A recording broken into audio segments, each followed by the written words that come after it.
Good morning, good afternoon, good evening, whatever it is for you. Hello, hope you're having a great day.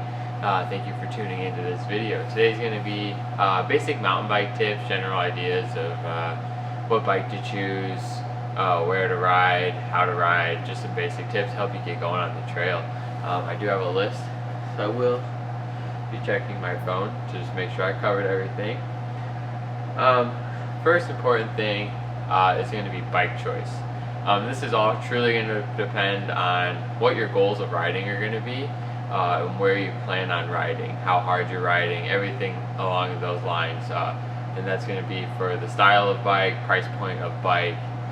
It's all going to matter. So wherever you see yourself going, what you want to do. So some of the basic categories bikes. There's the cross-country bike. There's trail bikes, enduro bikes, and then downhill bikes. So typically an XC bike is going to be cross-country. That's going to be geared toward more of the people looking to, go out on Strava, crush some KOMs, get some trophies, or even go out on the local races and the weekends to go out, race and have a good time, be aggressive on the bike and everything like that. And typically an XC bike, as far as travel goes and everything like that, you're going to be looking anywhere from like 90 to 120 millimeters of travel. They're just going to be set up more of an aggressive bike. Usually they have a standard hard post. A lot of the newer bikes are running droppers. They're going to have longer stems. You're going to be more over the top of it. It's just going to be aggressive. It's going to be a faster, more race position. You're going to have skinnier, faster rolling tires, and everything like that. So next category is going to be the trail category. So the trail is more of like an all-around bike that's going to get you done almost in any location, really. Trail bikes are going to run anywhere from millimeters of travel. It's going to be about 130 to like 140, 150-ish. It's going to be a little bit longer. Head tube's going to be a lot slacker, so the wheelbase is longer. That's going to be better for everything as far as descents, cornering capabilities. A lot of time they run smaller wheels, so they'll have like 27.5 wheels with like fat tires on them, really big tires, so you have great traction. Now they do run them with 29-inch wheels as well, but still a lot of times they're running a wider tire, more aggressive tire. It's not going to roll as smoothly, but it's going to have a lot of grip and cornering and everything like that.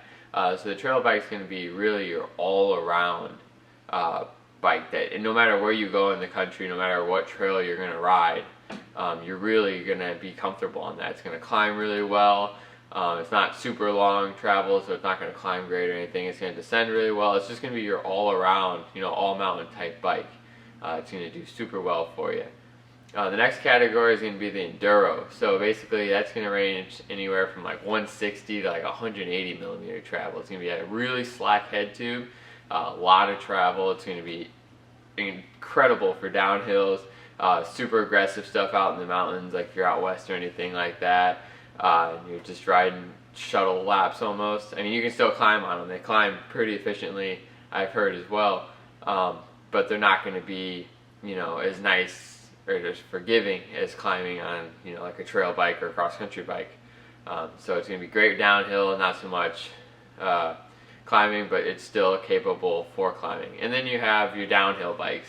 They're going to be triple crown forks, so you have limited steering. Those are like 190 to 200 millimeters of travel. Super long, super slack, small gear range. Those are more like bike park bikes. You go to a bike park, you get on the ski lifts, you go up to the top, you ride down. So you never really have to climb uphill because they're not meant to climb at all. So that's going to be that for basic bike setup. I mean, like I said, you're just going to want to go with, you really need to find out where you're going to ride, and how often you're going to ride, what you're going to be doing when you ride. And then within each of those 5 categories, there's different price points for each one. There's full suspension, which is going to be suspension on the front, on the rear. There's hardtails and everything like that as well too. So you really got to look at, you just got to, where you see yourself riding, what your goals are and everything like that as far as bike choice. And always feel free to go, to your local shop. I mean, those people are experts. They're going to be able to just guide you along the way of choosing the right bike for you. Now with that being said, don't shop online. Next up, bike fit. And this is another reason you go to a bike shop, because it's so crucial to be fit properly on your bike. It's truly game changing. If your seat's way too low, you're not going to be comfortable. If your seat's way too high, you're not going to be comfortable. Even stem length's important. Seat positioning on the seat post, the rails, forward, back, tilt, everything like that. It's going to be so crucial to get a proper bike fit. Now, you could go into like a true bike fit where you go into stretching and they really get measurements and dial you in perfectly. But even a floor fit at your local shop when you get your new bike is going to be incredible. Getting that seat height perfectly, making sure the reach is good, everything like that. Most bike shops, with purchasing the bike, they get you fit, get you ready to go on the bike, and it's just going to be, and that's going to be a true important thing to, crush the trails on the weekend. You just got to be comfortable. You can't go out there and ride all day if your back's hurting or anything like that, because you're not seated right on the bike. So definitely getting the positioning and the fit on your bike right is just so crucial. It's key, it's clutch. It's just what you need to do. That's going to be part of it. So that's another tip. Another thing, so you get out to your local trail, whether you've done it or not before. You want to start in the easy sections, obviously, if you're new to it.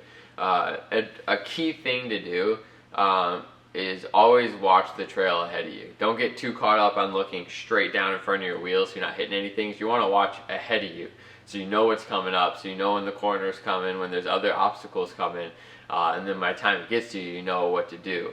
Another thing, if you ever feel like you're heading towards a tree, do not stare at the tree. Stare, look where you want to go. If you look at the tree, you're going to go into the tree. If you look at the trail, you're going to avoid that tree. Wherever you're looking, that's where your body's going to naturally take you. You don't want to get caught up in the stare. It happens. Sometimes it's just a close call, but you got to train yourself not to stare directly at one thing. You got to look forward. You got to watch the trail as it goes. It's just going to help you and everything like that. And now another thing is in corners. A big thing with cornering. So let's say you're taking a right-hand turn.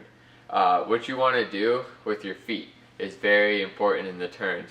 If it's kind of a gradual turn, you can pedal through that turn, not too bad. But you want to be careful on the sharper ones not to pedal down and strike your pedal on the ground, because that'll jolt your bike up, cause you to crash, it could scare the crap out of you. So when you're in the corner, what you want to do, if you're on a right-hand turn, it's a sharper corner, you're not pedaling, you're going to want your opposite leg, opposite of the turn, so your left leg, you're going to want that straight down, and you want to keep your inside leg up. So you're in the pedal positions, you want the right pedal to be up and the other one to be straight down. That way your pedal's up out of the way when you're in the corner, so it's not catching anything. And you also, when you're cornering, you want to have the bike tilted, but you want to keep your body straight up and down. You don't want to be with the bike. You want to be in this position with your body straight up and down, putting the weight to that outside foot. That's really going to dig the tires in and keep the traction and keep your speed through the turn. Make sure you're not washing out or anything like that. It's going to give you a lot more confidence. You're really going to hook up and you're going to be able to rail some corners like really nice. Carry your speed, everything like that. So that's another huge tip that I can give. Yeah, so like I said, just watch the trail, keep your feet up in the corners, the inside leg of the corner, you want to keep that up, outside leg, keep down, stay straight up and down, weight it, everything like that. So yeah, that's what I have for you today. Just some background tips. Personally, me, Liam Dietz, I ride right now more of the cross-country style bikes. I had a trail bike in the past for the all-around stuff, but I'm really focusing on racing and times and everything like that right now. So I have two. I have a hardtail and a full suspension. It depends on the course, where you're riding, the local trail. If it's super rough, beat up or anything like that, a full suspension is going to be a lot more forgiving for you.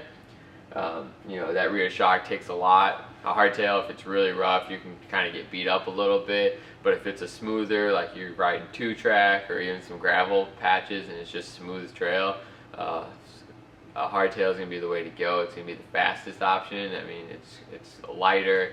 It's just going to be efficient too. There's no bounce in your pedal or anything like that. So it really just depends. Like I said, what trail you're riding, what your goals are, your ambitions. If you're just going out, you just want to have fun every day. Every trail you go to, you just want to have fun and always be on the right bike at every trail. The all mountain trail category is going to be really where you want to be. Like if you're crushing trails, you're looking for trophies on Strava, trying to get segments, trying to get on the podium on the weekend, you're going to want to be looking towards an XC bike. If you're doing XC races, of course there are like enduro races as well. So like I said, you really have to look into, I'm going to sound very repetitive here, but it's just so important to really look into what you're going to want to do with this bike and what you're going to need for it, what you're going to need out of it, what you're going to get out of it. You got to look at components, spec, everything like that. And like I said, I will reiterate, go to your local shop. Those people are product experts. They do it for a living and they know what they're talking about. Listen to them and they will help you get on the right bike. They will guide you along the way, along the process. And make sure you're just having fun on your bike. That's the most important thing, is just that you enjoy it and just have fun and, you know, just rip the trails. That's all I've got today. Thank you for joining in. I really appreciate your time if you stayed for the whole thing. And I look forward to doing more videos, and hopefully some of my information will help you out and get you motivated to get on the bike. That's all I have for today. Thank you.